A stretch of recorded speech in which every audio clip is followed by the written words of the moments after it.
everyone. Welcome again to another Ashram Talks discussion. Today we're going to talk about I-ness and my-ness and why, when it comes to ourselves, nothing just seems to feel like enough. I've experienced this a lot throughout my life. I think it's a pretty relatable topic, so I'm really excited to dive into this today.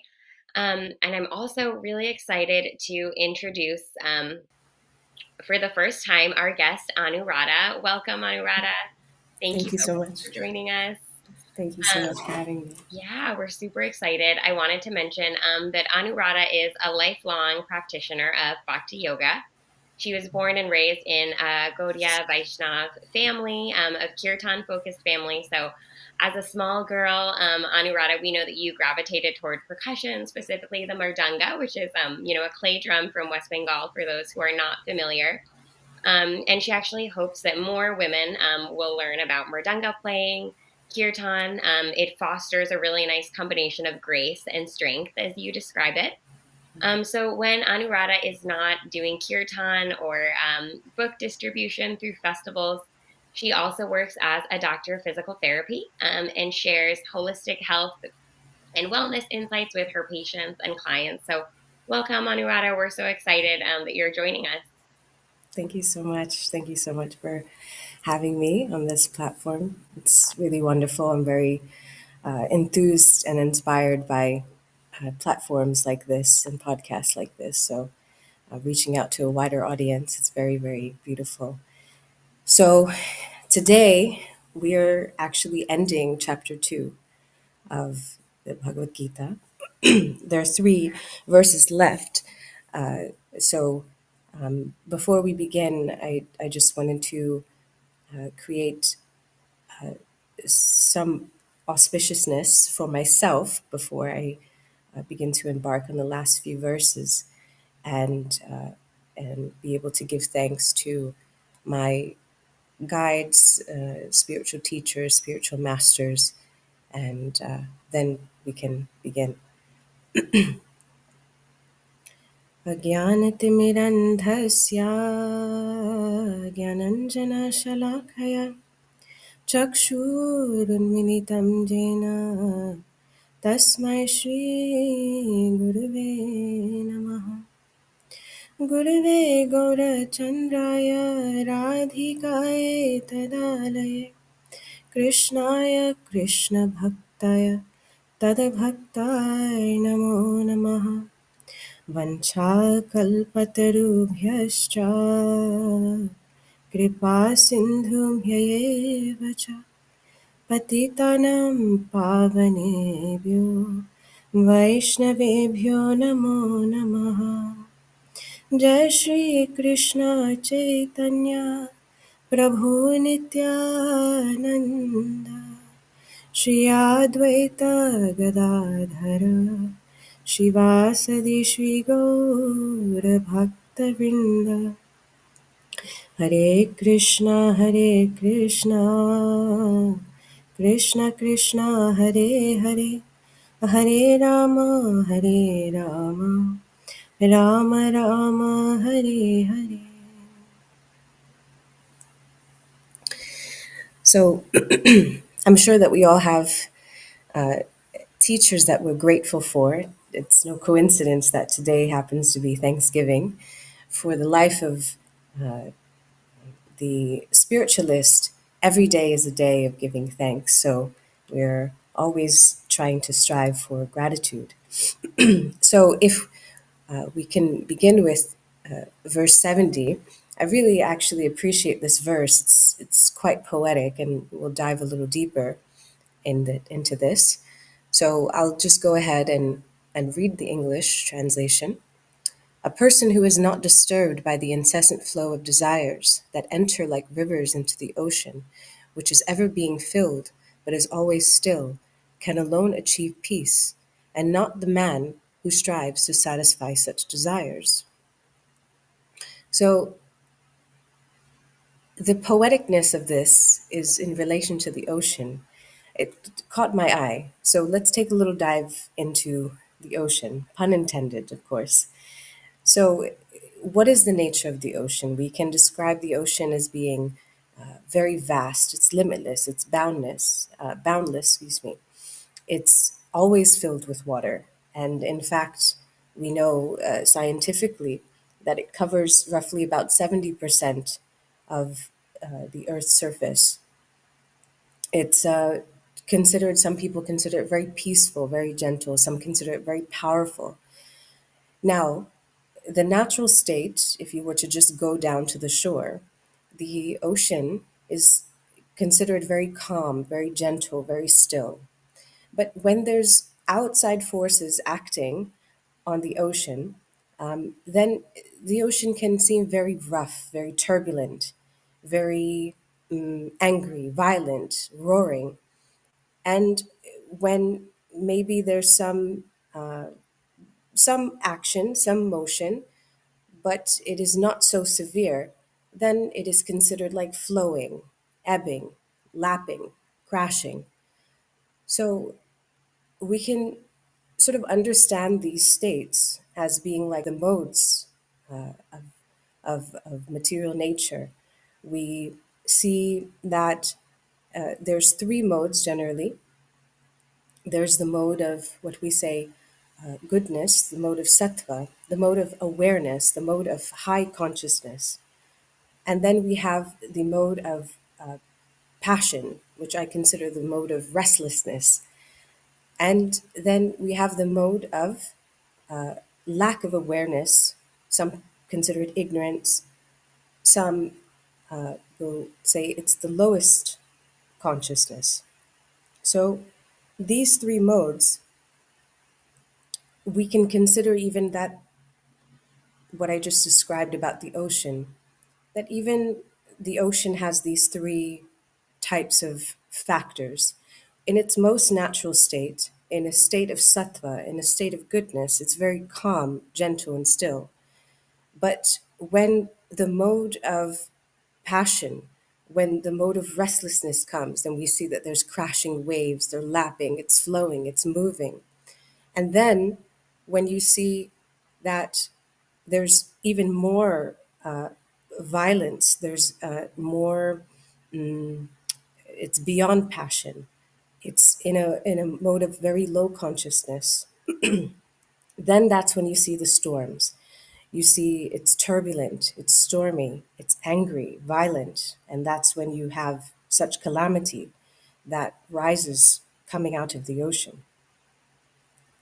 Also, the very interesting about the ocean is that during the rainy season, the ocean is being filled with water. It's swelling, but it does not cross its brink and it remains unagitated by the addition of the water. So, like this verse is saying, that even if the rivers enter into the ocean, it's always remaining still, it's remaining steady, it's remaining peaceful. So, then what can we learn about the ocean in its natural state? So, through the medium of Arjun, who is having this conversation with Krishna as like a student to a teacher. So we can learn how to be in a natural state, being very still, being very peaceful, unagitated, despite everything that is happening to us and happening around us. So the question now is how to actually accomplish that. So I have some examples. One of them is related to today. Again, coincidentally, it happens to be Thanksgiving in the US for most places, those that practice this. Whether you practice Thanksgiving, Friendsgiving, vegan Thanksgiving, doesn't matter necessarily what it is.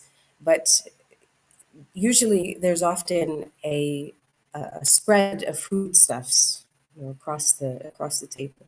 For someone whose eyes are perhaps bigger than their stomach or who is more controlled by the tongue, they will begin to salivate at seeing the sights of all the different foodstuffs on the table. What they're going to have first, what they're going to have next, what they're going to have. They're going to be so interested. Let me fill my plate before everyone else does. However, someone who is a bit more aware of their body, their limits, their particular taste, their, perhaps what suits them, health wise, what suits them, what does not suit them. They may only take those foods which fit their health profile or their particular profile, and they do not take other foods. So, this is one example of how we can try to control the those particular desires that may be arising, that they're presented all in front of us, but we only are very selective about what we take because we have that awareness.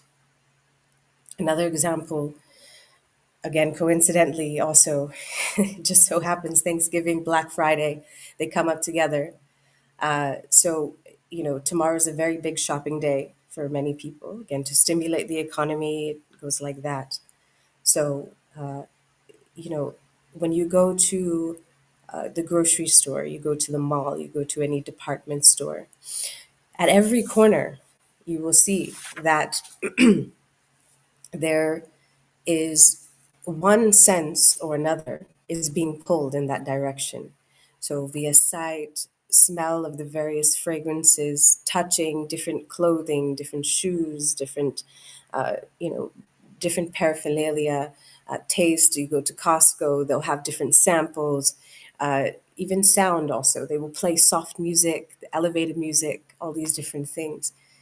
So, one who is perhaps not so calm and thus intentioned, they will go from aisle to aisle to aisle, and gradually, if their cart or basket, it would fill more and more and more. But or really, the thought is that I need this, or I may need this, or I may need that. My children may want this. I may want this later on. So the idea is that how can I accumulate? But those who may come in with like a list, they come in with a particular goal in mind. They know exactly what they want from that particular store. They're in and out within 5 minutes. Why? Because they're very intentioned. So they're not being agitated by everything that is present within all of the aisles. They're not agitated by everything that they see, every sale that they see. So the last example is probably one of my favorites, but also a little bit of a soapbox. It's in relation to social media. So social media began its boom, and perhaps the early or mid 2000s, and really it's designed to keep you engaged almost virtually indefinitely, and keeps you locked in by building a digital profile or persona. If any of you have watched the documentary Social Dilemma, then you will come to understand what the agenda behind social media actually is. But again, they build a digital profile based on your likes, your dislikes, how much time you spend on a page, how much interaction, uh, you know, you have with a particular ad or a particular site or anything like that. So, despite all the miscellaneousness, this miscellaneous info and ads, it is possible to sort of sift through all of that. Now, for someone who is a spiritualist, perhaps they practice Bhakti Yoga, myself included, generally when I'm on social media, I don't really post anymore, but when I'm on social media, then I usually will look at quotes that are related to spirituality. I look at quotes that are Bhagavad Gita quotes or quotes from spiritual teachers that I'm familiar with. Look at quotes from different people that I am generally inspired by, who can learn from. You can learn from just about anyone, but it's very selective. It's very selective. It's not something where I'm going on social media and I'm just mindlessly scrolling. So this becomes a little bit problematic if we if we just mindlessly scroll. We can become very overwhelmed and sort of bombarded by all of the instant content that you can receive within 15 seconds of just being on social media. But we can learn to practice some level of tolerance, say by setting a timer or only interfacing with social media on given days, select days. Also, even having a focus timer, that will limit our attention on given things. So these are just some very basic examples of how we can try to remain peaceful, to remain as tolerant as the ocean, for and not become agitated by all of the things that are sort of happening to us and happening around us. So this is something that we can strive for. Now, if we go to the next verse, verse 71. So, a person who has given up all desires for sense gratification, who lives free from desires, who has given up all sense of proprietorship and is devoid of false ego, he alone can attain real peace. So, again, we're in this concept of finding peace, peace, peace, peace. This is sort of a constant theme for the spiritualist. When someone is in love, generally they're very peaceful. If they're When someone is in love, then not only are they peaceful, but they're also happy. These things come in tow. You don't have to ask the person in love, are they happy or are they peaceful? You can see it. So the life of the spiritualist who is going to engage in a loving relationship based on service with God or with Krishna, such a person is eligible to understand and to go deeper within the realms of peace. It becomes so natural. It's not like you're striving for peace alone. You're striving for really love. You're striving for a deep connection with God, with Krishna. And from there, peace and happiness, they come into it. You're not striving generally for peace and happiness alone. You're striving for this very sacred love. So,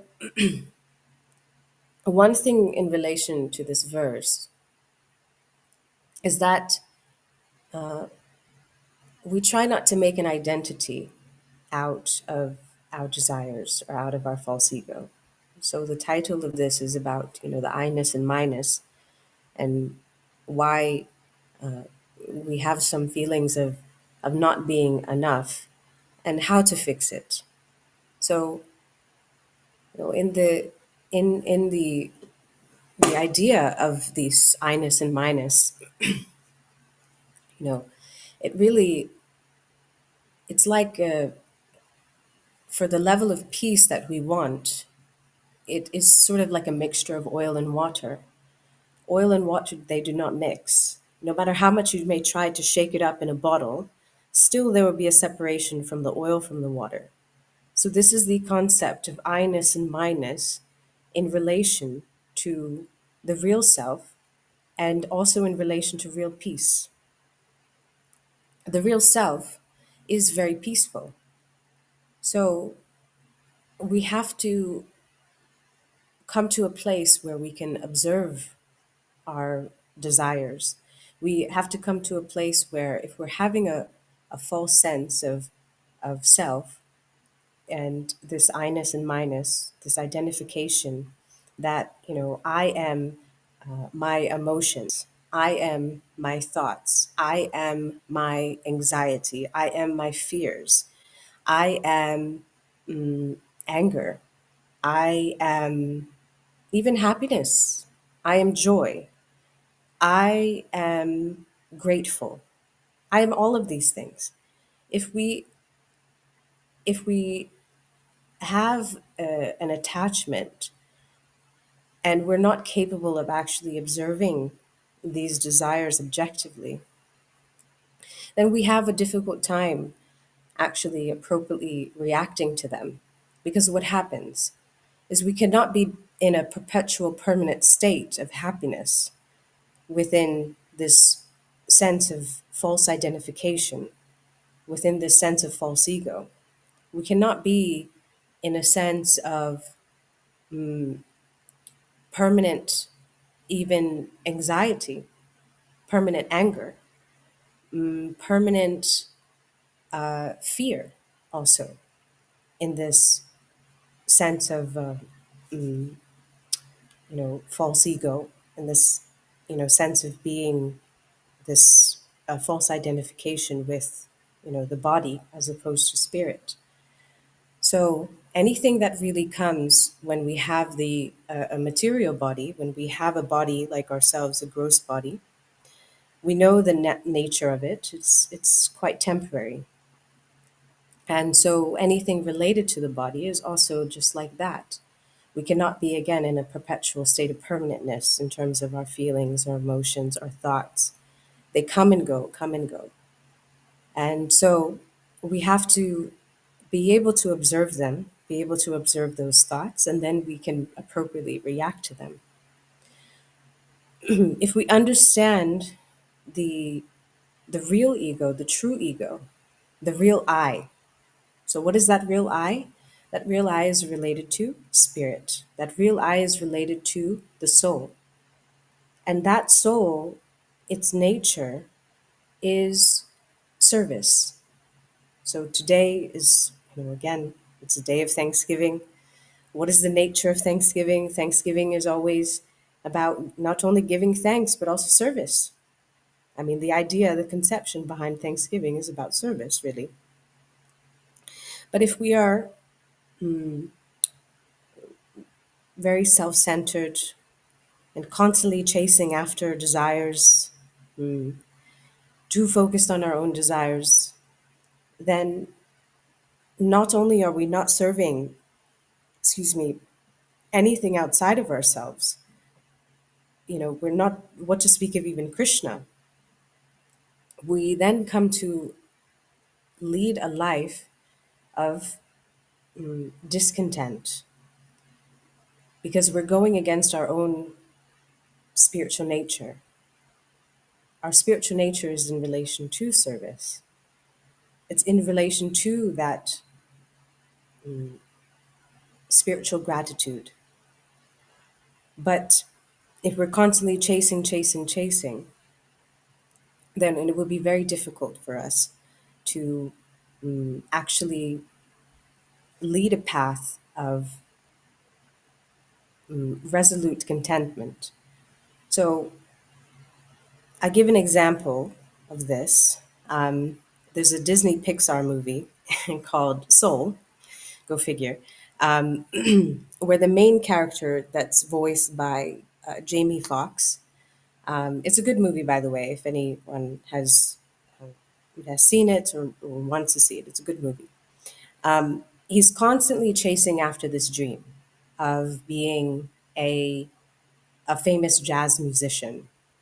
And when he finally got some recognition, he said to the lead band member, I think her name is Dorothea or something like that, he said that I've been chasing this dream, this goal, basically my entire life. And I thought that it would feel different. So the other musician, Dorothea, she relayed a story about two fishes. And the young fish, it was a young and old fish, and the young fish asked the older fish, swam up to it and said, "Hey, I'm looking for this thing they call the ocean." And the older fish said, "The ocean?" He said, "You're in it." This is the ocean. And the younger fish said, no, no, no. The ocean? He said, no, this is just water. I want the ocean. So, sometimes when we're chasing after desires, then we miss the very thing that is in front of us. Sometimes we're chasing after peace, and we realize that peace is actually already present within us. We have to go within to actually find that. So it's not simply about chasing after something. It's about actually stopping for a moment, observing what it is that we have, and then realizing that, oh, it's already present, it's already there. So another part of this, and then we'll quickly go to the last verse. Another part of this is giving up a sense of proprietorship. So sort of this idea of Lord, I'm the Lord of all that I survey. So sometimes again we can have again this I-ness and my-ness for property, for our house, for our car, for money, so many different things. But again, even with those things comes some distress. If you're a house owner, something breaks in your house, then you have to get it fixed.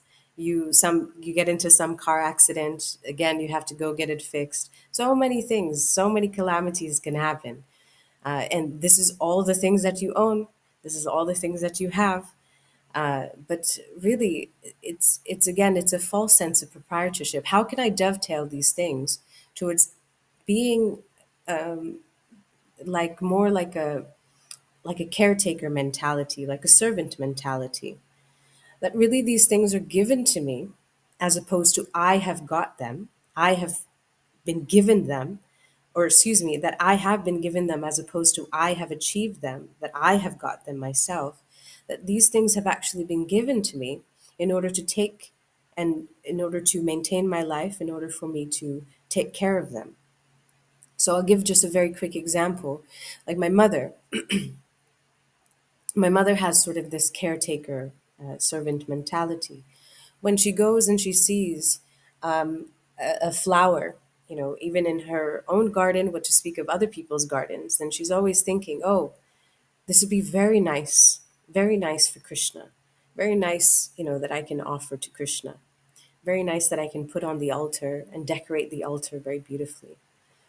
So when we're thinking of something that is outside of ourselves, that includes also God, God as a person, as Krishna, it's a really very beautiful and sweet mood. So we can give up this sense of false proprietorship, of thinking that I own this, but instead that I'm simply just a caretaker. We think even our bodies that, oh, yes, I own this body, this is my body. And some people, they destroy their body. How did they destroy? Oh, drinking incessantly, smoking so many packs a day, engaging in so many illicit activities. And by doing so, by thinking the body is mine, thus they destroy the body. Really, the body is something, again, we should be taking care of it. How do we take care of the body? We take care of the body by feeding it nutritious foodstuffs. We also, prasad, sanctified food. How do we take care of the body? We take care of the body by, you know, giving it baths every day, taking shower, keeping it clean. Also, sometimes if the body is stiff, then we stretch. If the body is very stiff, we can go for a massage.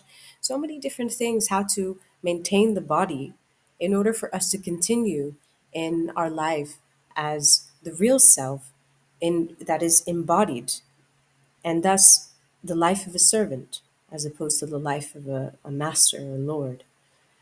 So if we go to the last verse,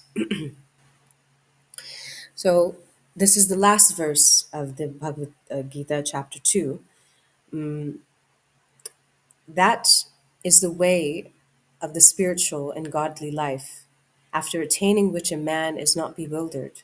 Being so situated, even at the hour of death, one can enter into the kingdom of God. So, chapter 2 is the second longest chapter in the Bhagavad Gita. The first long chapter, the longest chapter, is chapter 18, the last chapter. So this is the second largest because it is the summation of the basically the entire Gita, talking about the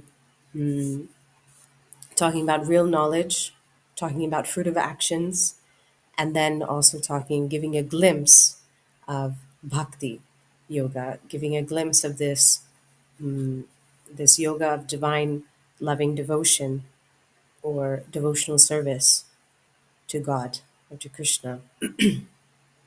So, because it's a summary of everything, and just again touches upon bhakti, it is this long. so, so I'll just make a very quick point about this because I know that time is coming short.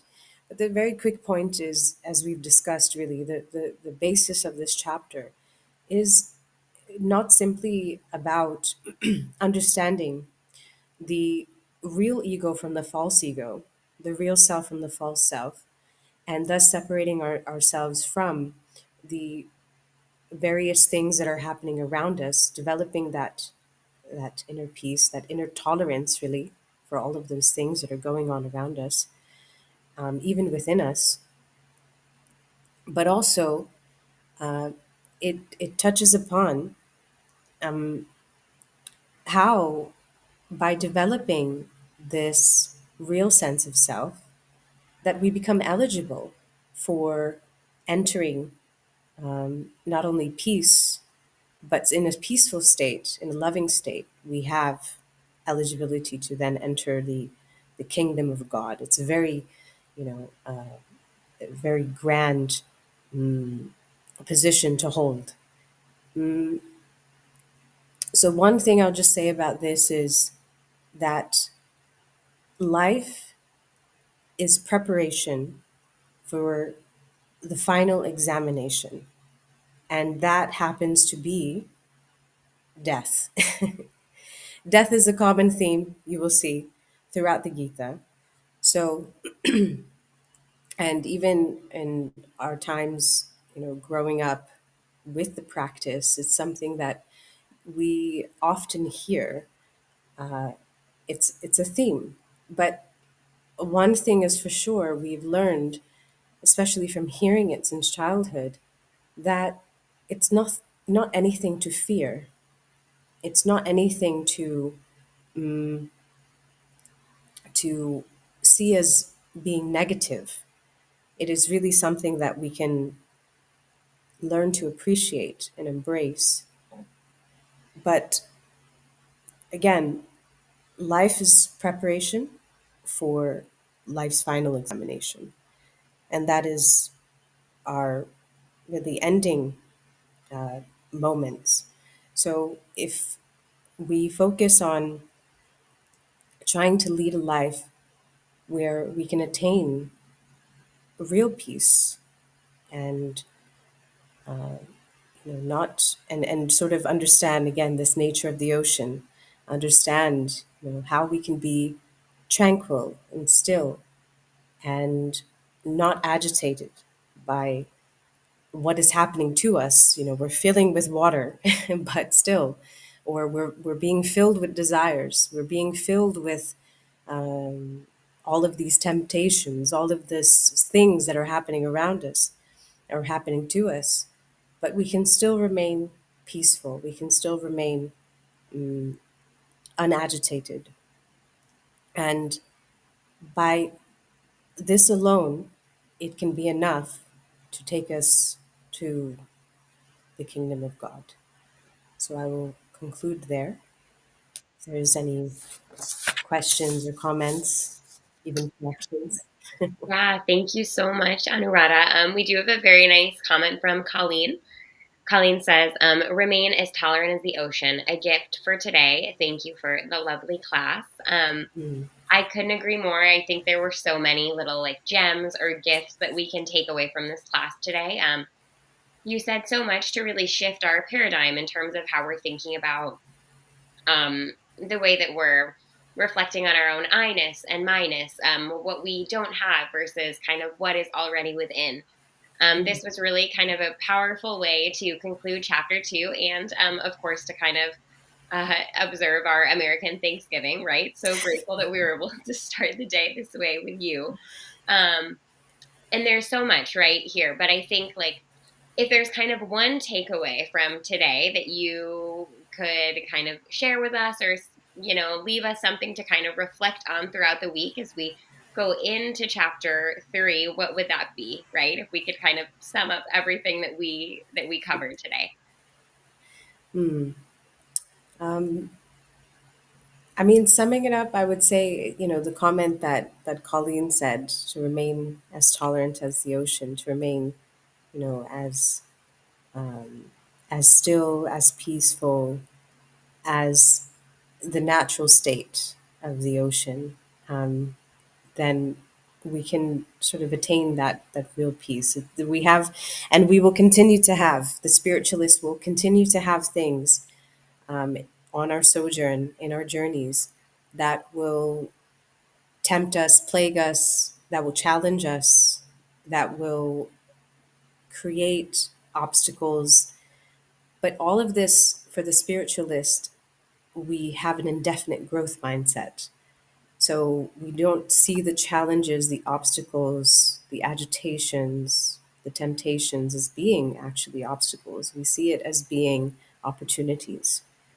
So, opportunities to achieve our real goal.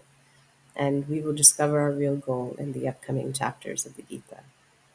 Awesome. Thank you so much. I love that, finishing with that strong note of kind of viewing our challenges as opportunities. But you've left us so many wonderful things to reflect on throughout the week. So thanks again for joining us, and we're so excited to have you on this platform. Thank you so much.